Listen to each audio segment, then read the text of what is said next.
One of the biggest mistakes I see e-commerce brands make is treating a welcome series like a collection of emails. They focus on email number 1, give the discount, then email number 2, introduce the founders, and then they show happy customers in email number 3. And before long, they've built a flow that technically contains all the right pieces, but doesn't actually guide customers towards a purchase. The reality is that a welcome series isn't a collection of emails. It's a customer journey. Every email should have a specific purpose, and every email should answer a specific question. And ultimately, every email should move the subscriber one step closer to becoming a customer. So in this video, I'm going to walk through the framework we use when building welcome series for e-commerce brands in 2026, including what each email should accomplish and some of the mistakes I still see brands making every day. But before we jump in, I want to quickly mention something. This video is really just a continuation of my previous video about pop-ups. In that video, I explained why your pop-up is actually the first stage of the customer journey, how to attract the right subscribers, collect useful zero-party data, and avoid the mistake of optimizing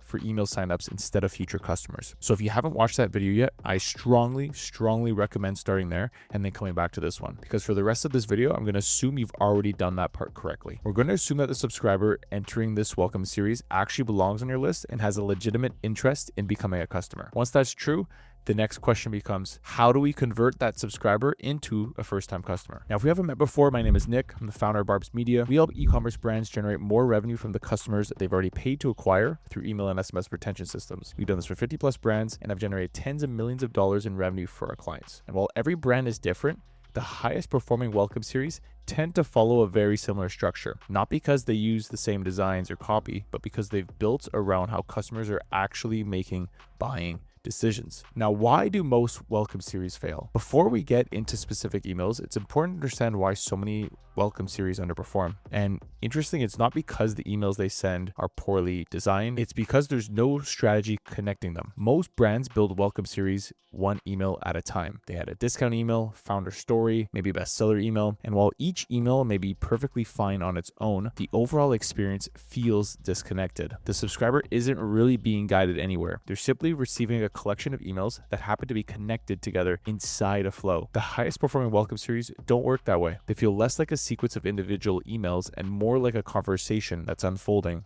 over time. It's a progression that answers the most prominent questions and objections a customer may have. Okay, so now you're probably thinking, all right, what's the difference? Now, before we talk about specific emails, we first need to understand what is actually happening in the customer's mind after they join your list. Now, we know that most welcome series are built around emails, but the best ones are built around the customer psychology. When someone joins your list, they're moving through a series of stages before they're comfortable making a purchase. The exact customer journey will vary from brand to brand, but it typically looks something like this. So first, there's awareness. The subscriber knows your brand exists, but they're trying to understand what you sell and whether it's relevant or not for them. Next comes education. This is where they're trying to understand what makes your products different and why they should choose your brand over the alternatives. Then comes trust. They're interested, but they need reassurance around quality, customer experience, shipping, returns, and whether they can confidently buy from you. After that is validation. So at this stage, they're looking for confirmation that they're making a good decision. This is where reviews, testimonials, customer stories, social proof all become incredibly important. And lastly is the decision. The customer believes in the brand, trusts the product, and simply needs help determining what to buy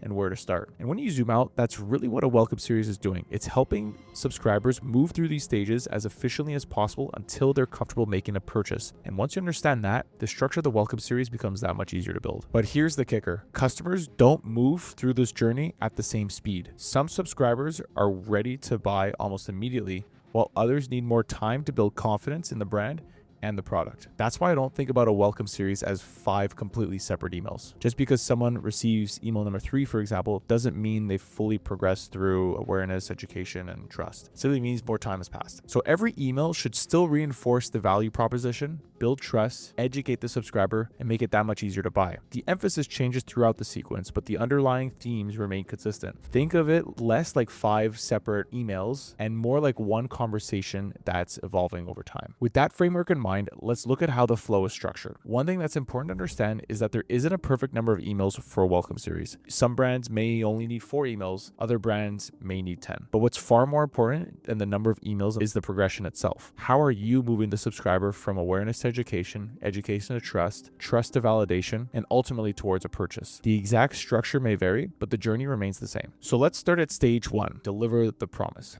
This stage should begin immediately after someone joins your list. At this point, the subscriber has just visited your website, explored your products, interacted with your pop-up, and made the decision to give you their email address. So it's your duty as a brand to deliver what you promised them. This is so important. And I can't believe that brands still aren't delivering discount codes or guides or whatever that they promised what they would give them. So the primary objective here is to deliver whatever promise convinced them to subscribe in the first place. If they sign up for a discount, deliver the discount. If they sign up for a guide, deliver the guide. And if they signed up for educational content, deliver that. At the same time, the stage should really reinforce the value prop, introduce the products, and help the subscriber understand why your brand is worth paying attention to. One mistake I see quite often is brands immediately shifting the conversation towards themselves by leading with the founder story, mission, or brand history. I'm sorry, but this is just not what customers care about in the first email. Those things matter, but just not yet. At this stage, the subscriber is still trying to answer a much simpler question. Why should I give a shit about this product? Now, in stage 2 is where we remove uncertainty. This stage typically begins a few hours later. One thing I do want to mention is you should be sending at least 2 emails in the first 24 hours. I know I just said you don't have to always send a specific amount of emails, but the first 24 hours are when the purchase intent is highest. So stage 2 should start around 4, maybe 6 hours later at most. And by this point, the subscriber has had time to browse the site, evaluate the products, and think about whether they're actually going to make a purchase. The objective here is to address the questions that may be preventing them from moving forward. Now, for some brands, this may be quality. Others, it could be fit, shipping, returns, ingredients, durability, etc. The specifics will vary from brand to brand, but the underlying goal remains the same. Most people don't fail to purchase because they're completely uninterested. In fact, more often than not, they fail to purchase because they haven't reached a level of confidence that makes them comfortable buying. So this stage should help create that confidence by proactively addressing the questions and concerns that stand between interest and a product. Now, at the same time, we're still reinforcing the value proposition, highlighting products, building trust, making it easy to buy. The emphasis changes, but the overall objective remains the same. All right, stage number 3, building trust. Now, as subscribers move through the journey, they're naturally looking for reassurance that they've made a good decision. So this is where you can use things like social proof, customer reviews, testimonials, UGC, customer stories, and press mentions, all to help demonstrate that real people have actually purchased from you before and have actually had a positive experience. Trust is one of the biggest drivers of first-time purchasers, especially for brands that customers haven't bought from before. The objective of this stage is to reduce perceived risk and help the subscriber feel more confident towards moving forward. And while trust is the primary focus here, we're still reinforcing the value prop, highlighting products, and making it easy for the subscriber to take the next step. All right, stage 4 is probably where you've been waiting for, is tell the brand story. Now, most brands jump the gun with this and tell it right from stage 1, right from the first or even second email. And the brand story absolutely matters. It just matters more after somebody understands your product and trusts you, and now they have a reason to care. Because at this stage, subscribers are much more receptive to learning about who you are, what you stand for, how the company started, and what makes your brand unique. The goal isn't to convince someone to buy based on this story alone. It's actually to strengthen the relationship, create a deeper connection with the brand, and give customers another reason to choose you over other alternatives. Because while products may attract attention, it's often the story behind the brand that creates loyalty. Stage 5, finally drive a decision. And one of the biggest reasons people don't purchase is simple indecision. They aren't necessarily saying no, but they just don't really know where to start, and it's not top of mind for them. This is where product discovery becomes important. Bestsellers, customer favorites, starter products, curated collections, recommended bundles can all help simplify the buying process and guide subscribers towards a purchase. The goal here isn't to overwhelm people with more options. It's really just to help them identify what's best suited for them. Sometimes that's all that's standing between interest and a first purchase. Now, lastly, I do want to mention flow filters. And there are 2 of them in particular that I think are essential for nearly almost every welcome series. So the first flow filter is placed order. Now, as soon as someone becomes a customer, they should exit the welcome series and transition into a post-purchase experience. Because remember, the purpose of the welcome series is just to convert subscribers into first-time customers. Once that happens, the job is done. Now, the second flow filter is abandoned cart or abandoned checkout. Because if someone has added products to their cart or started the checkout process, they've moved into a much higher intent stage of the customer journey. At that point, the abandonment cart flow should take priority because it's addressing a much more immediate buying decision than the welcome series. The goal goal isn't to force people through every email in the sequence, but it's actually to make sure subscribers are always receiving the most relevant message based on where they are in the customer journey. Now, the final thing I'll mention is that a welcome series should never be treated as a set it and forget it asset. Matter of fact, for any flows you have, because one of the most common mistakes I see brands make is spending all their time building the flow, launching it, and then barely looking at it again for months, or sometimes even years. The reality is that customer behavior changes over time, and not just that, your products change, your offers change, your positionings change. You probably have new photos that you should be including.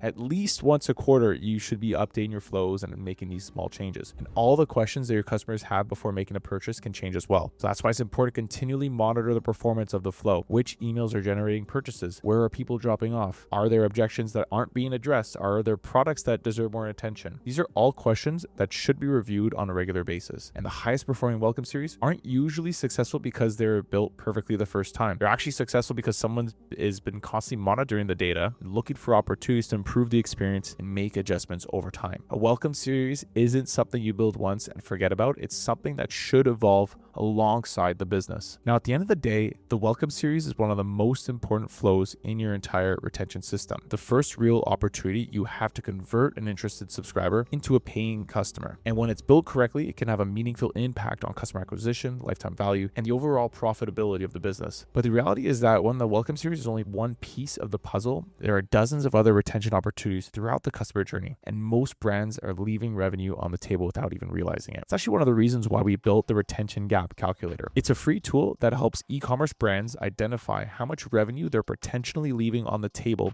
while also providing recommendations based on their specific business. I've linked it in the description below. But before you run your numbers, I'd recommend watching this video right here where I break down exactly how the calculator works, why we built it, and how to interpret the results. That way, when you do get your results, you'll know exactly what they mean and where your biggest opportunities exist in your business. Thanks for watching. If you enjoyed it, please subscribe and like the video below, and I'll see you in the next one.